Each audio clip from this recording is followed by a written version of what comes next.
Welcome to this Empowering Providers to Empower Patients, or EPEP program. I'm Dr. Nicole Rochester, founder and CEO of Your GPS Doc. EPEP is a patient empowerment network program that serves as a secure space for healthcare providers to learn techniques for improving physician-patient communication and to overcome practice barriers. In this endometrial cancer healthcare provider roundtable, we are discussing breaking barriers and cultivating clinical excellence in endometrial cancer care.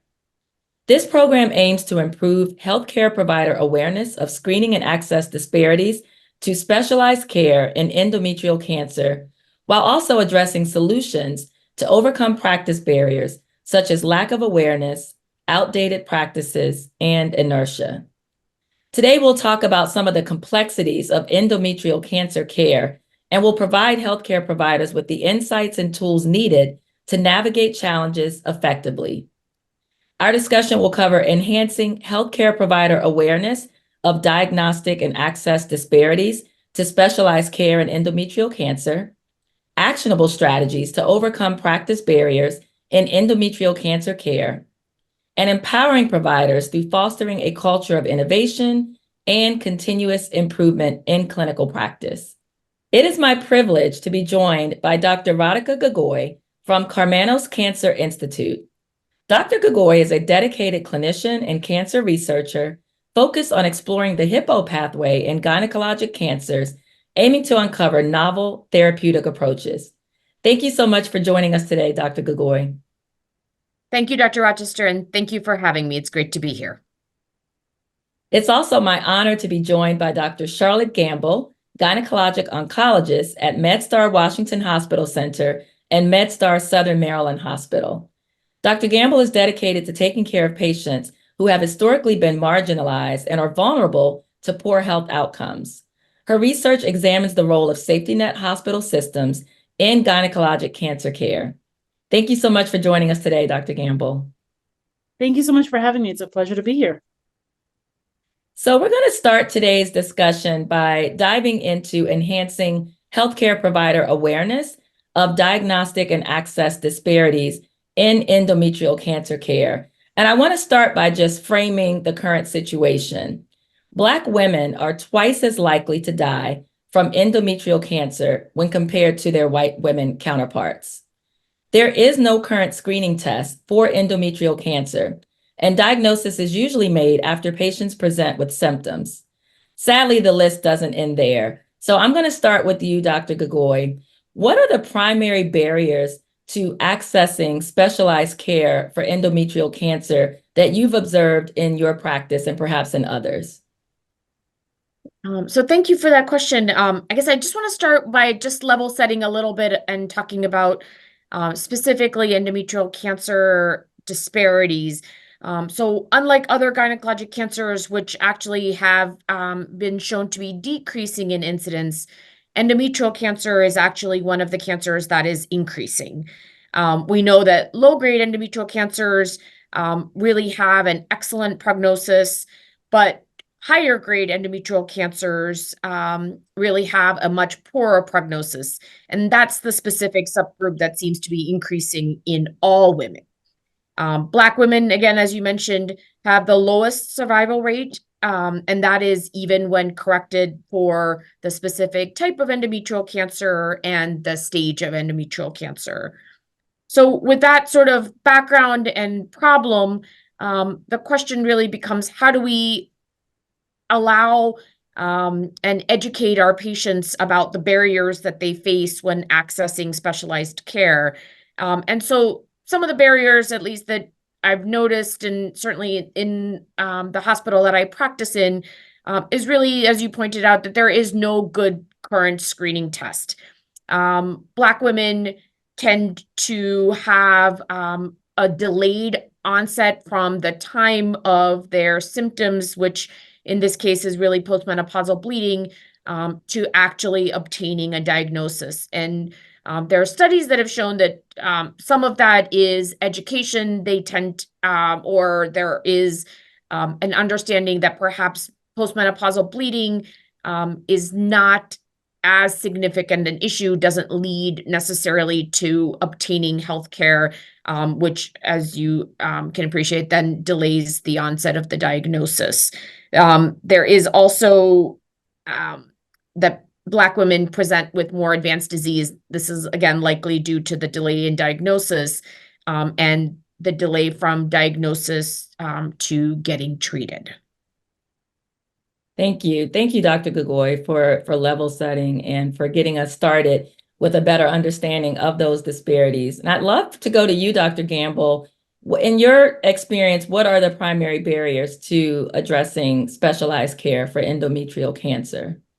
Yeah, thank you so much. I'll just add some additional context. I think there are so many places in which these barriers can happen. So as Dr. Gogoi alluded to, sometimes that can happen at the patient level due to just not recognizing that having irregular, unpredictable bleeding, bleeding after menopause, bleeding even before menopause has happened, but really heavy bleeding or heavy periods, that any sort of abnormal, heavy, irregular bleeding is not normal and has to be evaluated in a timely fashion.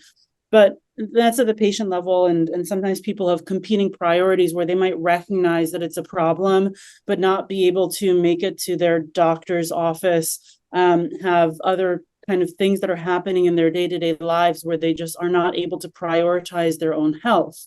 We also see then how the system can affect that. If someone hasn't had a gynecologist in years, or the gynecologist said, bye, you don't need to see me anymore because you're over the age of 65, you no longer need pap smears, and they've fallen out of care, or patients who don't have health insurance, or patients who live really far away from their doctors, accessing the healthcare system in the year of our Lord 2024 is actually really, really hard if you lack the resources or lack the wherewithal to navigate that. Additionally, what we see on the healthcare standpoint is that maybe patients do actually access the healthcare system. They call the gynecologist's office, they call their primary care doctor, and they're told by an admin staff or someone else that hears them, but that says, okay, fine, we'll get you in, but it's going to be in about 3.5 months. And so sometimes those barriers and those delays come from the health system in general, which is also a challenge. And then even after they present to their doctor, sometimes they're told, okay, let's go ahead and let's get an ultrasound first. And based on what your ultrasound looks like, then we'll decide if we need to do a uterine biopsy to diagnose you. But we also know that for certain types of these uterine cancers, specifically the really aggressive ones, that sometimes the ultrasound might look totally fine, but there still can be cancer underlying there. And so I think that there are multiple barriers to getting even, that's before the diagnosis even happens, much less what comes after the diagnosis is had, how one gets from their gynecologist to a surgical subspecialist called a gynecologic oncologist that Dr. Gogoi and I, this is our field. And there are multiple barriers and referral pathways there. But that's to give a little bit more context that, these things might start at the patient level, but the healthcare system, unfortunately, can contribute in really challenging ways to the barriers that patients face. Thank you both for that. I think we have a really good idea of the breadth of this issue. And I appreciate both of you pointing out that there are patient level factors, but there are also system level factors that come into play. And Dr. Gamble, you just kind of ended by talking about referrals. So I'm going to pick up there and let's talk about referral patterns. And I'll start with you for this question. How do those referral patterns impact access to specialized care, gynecologic oncologists like yourself and Dr. Gogoi, for women who are diagnosed with endometrial cancer, and specifically for those underserved populations? Yeah, this is a complicated question and multi-layered. Again, I think big picture referral patterns, we know that there are barriers for patients who live rurally. We know there are barriers for patients who don't have insurance, or their insurance might be underinsured. And so there's kind of system level barriers that we see on the macro level in some of our referral pathways. And occasionally, sometimes patients with gynecologic cancers will actually be referred to not gynecologic oncologists, which are surgical subspecialists that work specifically with gynecologic malignancies, but might be referred to a general surgeon first or a general gynecologist who may or may not be know kind of what they're getting into in terms of the care.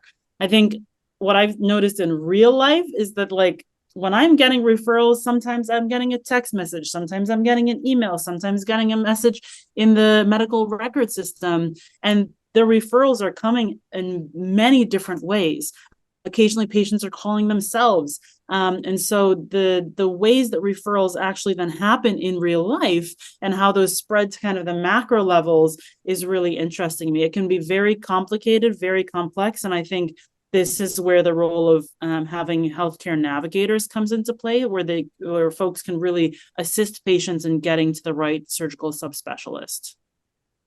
Absolutely. And we know there's a lot of evidence for the role of healthcare navigators in other disease spaces and specifically in cancer. So I appreciate you mentioning that.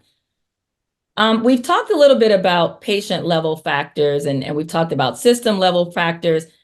We haven't talked a lot about maybe some provider level factors, and I want to talk about cultural competency and the role that that plays in addressing disparities in endometrial cancer, specifically with regard to diagnosis. And I'm going to start with you, Dr. Gogoi, on this one. And if you can share the role that you believe cultural competency plays in addressing some of these disparities that we've been talking about.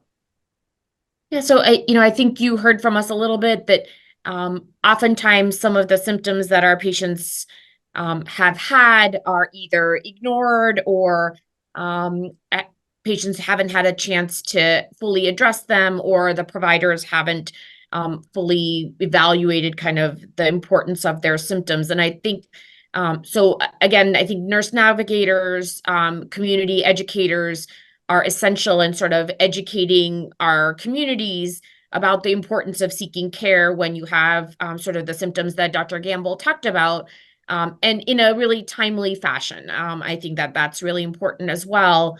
So I think obviously cultural competency is important in sort of all facets of a patient's journey as they kind of have the diagnosis through their treatment. But I think that the other place is really once they enter the healthcare system, being aware and mindful of sort of healthcare mistrust, both from the provider, from the institution, from a much larger governmental level, and being aware of that distrust and really trying to take time to address their concerns.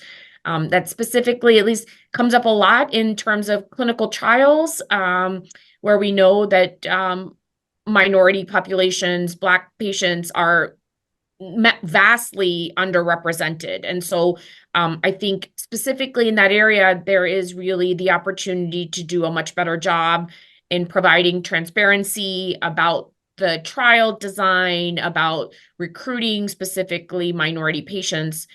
Interesting, a lot of these landmark trials actually didn't include race as a measure.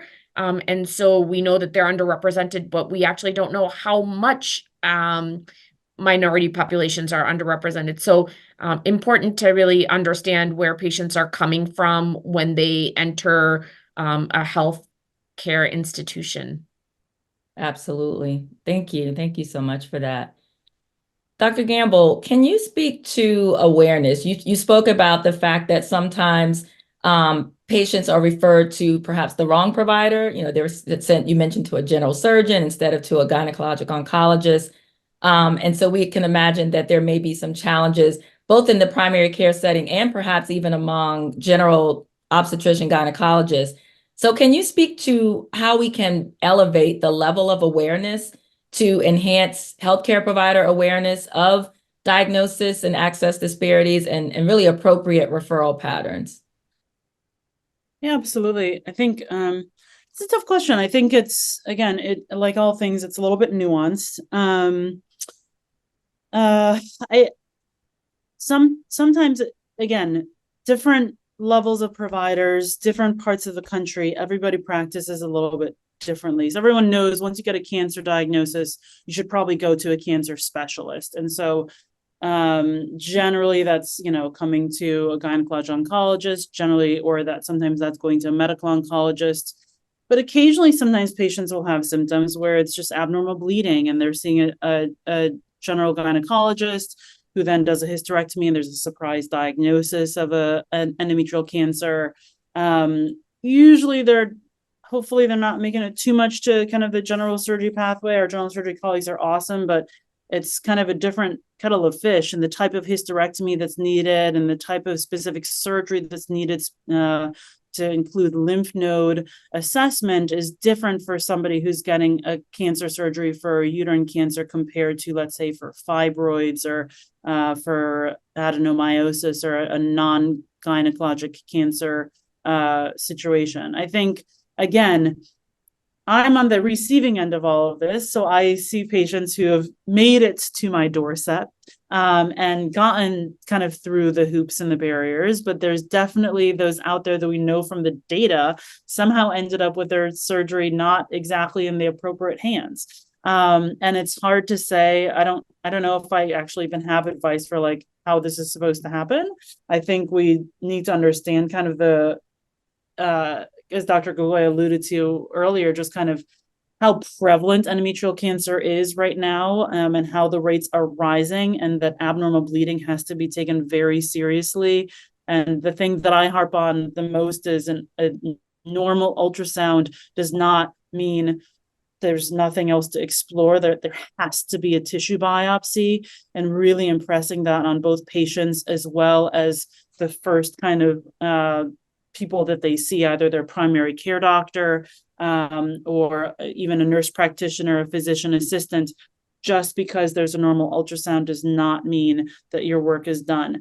And we have studies to really demonstrate how that can delay patients' care, and missed diagnoses can happen. So I don't, it's hard to answer your question to like, how do we fix the referral pathway system? I don't know the answer to that. Maybe Dr. Gogoi can speak to that, but I will say from like a screening standpoint, since there's no great screening test, an ultrasound might be the first step, but it's definitely not the only step, and it cannot be the last. I appreciate that. As you were talking, I was thinking like this needs to be a major awareness campaign, not just for healthcare providers, but for patients as well. You know, this idea that abnormal or postmenopausal bleeding is never normal. And, you know, make sure your doctor gets a tissue biopsy and not just an ultrasound. Dr. Gogoi, we've talked already about some of the obstacles and barriers faced by patients. Can you talk about some of the obstacles or barriers that are faced by healthcare providers when treating endometrial cancer? Yeah, I think that the one other barrier that sort of comes up a lot, specifically in terms of even in terms of getting a patient to their referring providers or a GYN oncologist, is transportation. I find that transportation is a huge issue for our patients. And it's mostly associated with cost. So I think that one of the things that we can do as a community is to somehow provide means or ways for our patients to get to us once they're diagnosed. It's hard enough to get them to us, but when they're facing challenges of cost and transportation, that becomes even more challenging. So I think that that's from a patient standpoint. And then I think what Dr. Gamble mentioned about really the barriers for providers is really education around ultrasound and how those how specifically perhaps even in Black women that it's not as predictive of endometrial cancer risk, and that an ultrasound alone is not enough of a workup for a number of these patients to rule out some underlying pathology. So that's huge. And again, mistrust of the medical profession is something that all healthcare providers deal with. And allowing time for patients to ask their questions, to be transparent about what it is that you're doing, and why, I think goes a long way towards sort of overcoming those challenges. Thank you both for that. I think we've gotten a lot of information around the causes of the disparities and some actions that we can begin taking. Are there any unforeseen or outdated practice-related barriers that may hinder your work and that of your colleagues? And on that same note, are there any solutions or actions related to those? And I'll start with you on this one, Dr. Gamble.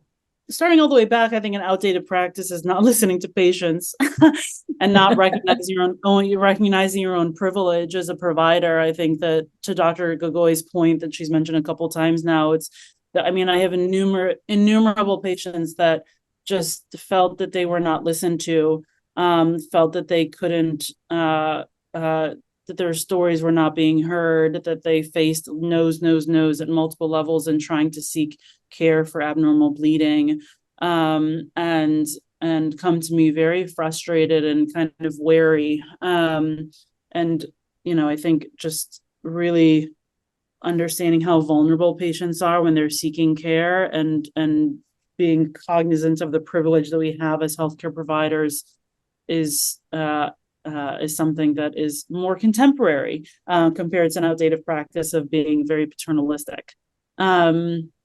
Like, sometimes I have had patients who are like, yeah, I was told that I needed a biopsy, and the way that they told me and the way that they said that it had to be done tomorrow, it freaked me out and I couldn't do it. And it's just kind of unfortunate when the recommendations might be correct, but the way in which it's being delivered, it's not being received by the patient in a way that they're able to be receptive to. I think another outdated practice, again, that I harp on, that I'm such a strong believer in, is like just the role of the ultrasound. I don't like it. I hate it. I think it's useful for knowing uterine size and maybe if there's some kind of stuff inside the uterus, but abnormal bleeding either before menopause or after menopause has to have a tissue biopsy. So I think that's outdated to just get an ultrasound and have the patient come back, because it continues to perpetuate delays in cares, and I think disparities to an extent. Another outdated, no, I don't know. Is there anything else, Dr. Gogoi, that you'd add to this? I mean, I guess I feel like this is a lot older now. I mean, it used to be at one point that we used to do all our endometrial cancer patients with open surgery. I think that, you know, now I guess it's even more outdated than outdated. Most of the surgeries are now pretty much done either minimally invasively, laparoscopically, or robotically. You know, there are obviously extenuating circumstances to both of those things, but I think approach to surgery is also sort of evolved. The treatment paradigm for patients with advanced endometrial cancers has evolved, even more so in the last maybe 2 years or so, with the role of immunotherapy. So encouraging our patients to be educated about their options, both for route of surgery, for treatment, and to make sure to ask those questions at the time of their office visit, I think is something that we should all encourage. I would dovetail from that and also say, to kind of harken back to some of the other things we discussed in terms of referral pathways and things like that, and just how gynecologic oncology care is delivered in different parts of the country. There are various models for this. And so classically, patients who have gynecologic cancers, including endometrial cancer, are managed solely by the gynecologic oncologist, meaning a surgical subspecialist like myself or Dr. Gogoi, who not only do the surgery, but also deliver, if patients needed, chemotherapy or specialized systemic therapies afterwards, sometimes with a component in partnership with a radiation oncologist. But there are parts of the country, by institution or by geography, where the care that comes after the initial surgery done by the gynecologic oncologist might be shared with a medical oncologist, who may or may not actually have super subspecialized training when it comes to gynecologic cancers, because again, historically, this has been an area that's been managed really by our subspecialty. And so I encourage patients, as well as referring doctors, et cetera, to make sure that if there's additional therapies that are needed after the hysterectomy is done, such as chemotherapy or immunotherapy, as Dr. Gogoi alluded to, that is done in partnership with a gynecologic oncologist, because our field is kind of driving where so much of the contemporary understanding of how to manage these conditions long term is coming from. And to make sure that if a medical oncologist is doing this, they feel very competent, they do this all the time, and they're working in close partnership with their gynecologic oncology colleagues. Wonderful. Thank you for that. So, as we talk about outdated practices, I guess the other side of the coin is innovation and continuous improvement. And so I'll turn this question to you, Dr. Gogoi. How can healthcare providers and hospital leaders foster a culture of innovation and continuous improvement so that some of these outdated practices that you and Dr. Gamble discussed are really no longer a thing? Yeah, so I couldn't agree more. I mean, I think that some of those innovative approaches really come from enrolling in clinical trials. And so I think that the importance of having minority populations equally represented in clinical trials is essential. Otherwise, we're not going to make the progress that we need to make to really equal the playing field here, so to speak. So I think that really is a huge player trying to educate patients about clinical trial options, being transparent about what those look like, who benefits, what the data suggests, why it's important. To me is again really key. Wonderful. And Dr. Gamble, if we were to be specific, are there any healthcare provider to healthcare provider strategies, anything that you've seen work, maybe things that you've done yourself, innovative approaches or protocols with regard to this idea of innovation and continuous improvement? Yeah, I mean, I think different institutions have different cultures, and I think having an institutional culture that embraces change, that is desires to be on the vanguard of advancing science, and this science could be in terms of bench research, it could be in terms of clinical trials, it could be in terms of healthcare delivery, really trying to advance and push forward the science and how we get the best care to our patients in the most timely fashion, I think is really important. Culture is hard to change, and we all work in institutions that have various different cultures. I think that healthcare provider to healthcare provider, I think open lines of communication are great. I tell folks text, call, email, whatever you need to do to get patients in a timely fashion is necessary. I think the understanding of we are one person working within a team is really necessary. So patients might say, oh, Dr. Gamble this, Dr. Gamble that, but I always tell them that I cannot do this work without my nurse navigator, without my fellow, without my residents, without my inpatient floor nurses, the oncology nurses, and really understanding that oncology care specifically is a really big team sport. And healthcare leaders, when we're thinking about things from a system level, I think sometimes have different, just help making sure that everybody understands how much of a team sport this is, how much the radiation oncologists, the medical oncologists interface with us on a regular basis, I think is really important, and to understand kind of that we're all in this together to deliver the best care to our patients. I really think the role of health, like nurse navigators and lay navigators, needs to be further pushed forward within our field, including not only gynecologic oncology, but just gynecology in general. And that's some of the work that I'm doing from a research standpoint now. And so I'd love to see the role of navigators be fully embraced and somehow reimbursed by healthcare systems in general. Absolutely. Well, it is time to wrap up this roundtable. I have really enjoyed talking with both of you. As always, I have learned a lot. I'm sure that our audience will learn a lot from this conversation. And before we go, I'd love to get closing thoughts. So I'm going to start with you, Dr. Gogoi. What is one takeaway message that you would like to leave with the healthcare professionals who will watch this program?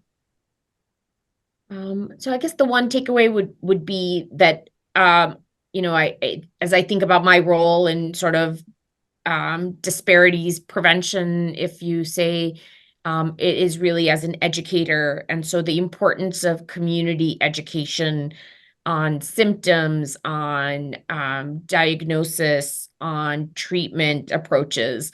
I think it's essential that we don't think of ourselves as a silo. I'm not just, but I'm part of the larger community, as Dr. Gamble spoke about. And to be part of that larger community means that I need to be within that community and function within the community. So whether it's me, community navigators, health educators, to really play a role in educating our patients about how to approach their symptoms. Wonderful. Thank you, Dr. Gogoi. And what about you, Dr. Gamble? What's a closing thought that you would like to leave with the audience? Yeah, I think for healthcare providers in general, I think the thing that I think is most important is, again, being able to listen to patients, working and encouraging the systems that we are housed in to be able to be responsive to them, so that if patients are educated, do know that there's something wrong, they're able to not only get a hold of someone, but also be listened to and heard and taken seriously.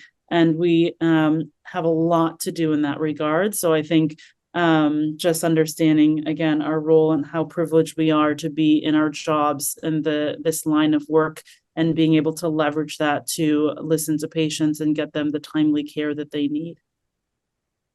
Wonderful. Well, thank you both again, Dr. Gogoi, Dr. Gamble. Thank you for this enlightening conversation. We've learned so much about endometrial cancer. I think for me, the main takeaway is postmenopausal bleeding, abnormal irregular bleeding is never normal. It needs to be evaluated. You both spoke about the importance of biopsy and not just an ultrasound, and in fact, that ultrasound can be normal.